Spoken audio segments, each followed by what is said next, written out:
Jésus revient bientôt. Jésus revient bientôt. Jésus revient bientôt. Jésus revient bientôt. Jésus revient bientôt. Réveillez-vous. Allez à la rencontre de l'époux.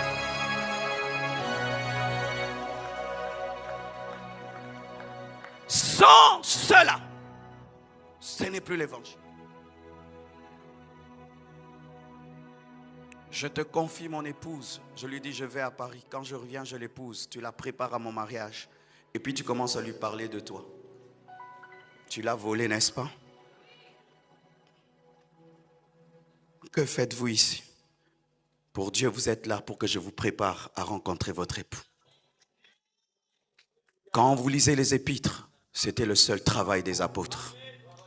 Quand tu es païen, il t'amène à la foi. Une fois que tu as la foi, il te prépare à rencontrer l'époux.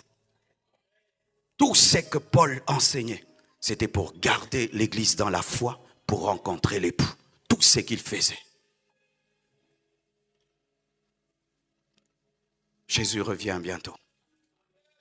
C'est un message eschatologique, le cri de minuit.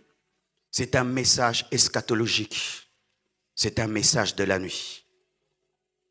Et c'est quoi la nuit? Et c'est là que je vais entrer dans la profondeur de mon message. Nous sommes dans la nuit, mes frères. Regardez le monde qui nous entoure. Et même quand je vois le vôtre, vous avez des immeubles, des gratte-ciel, la technologie, tout est beau. Des belles voitures, des métros, des avions, mais beaucoup de suicides. Pourquoi? Il fallait que vous soyez heureux. Pourquoi vous n'êtes pas heureux malgré tout ce développement? Pourquoi vos cœurs restent-ils vides? Pourquoi malgré la beauté qui vous entoure, vos cœurs sont remplis de laideur?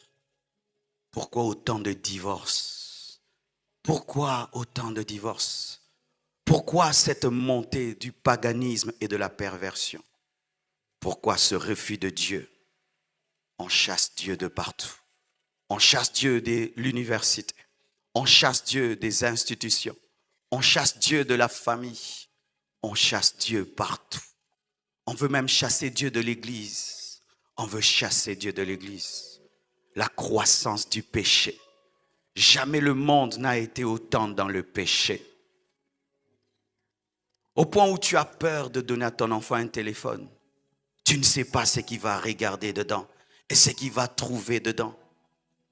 Aujourd'hui, la virginité est devenue une chose rare. Une fille de 12 ans a déjà connu un homme, mais c'est normal. Les parents trouvent normal même que leurs enfants vivent dans la débauche. C'est normal de vivre dans le péché. C'est interdit d'interdire.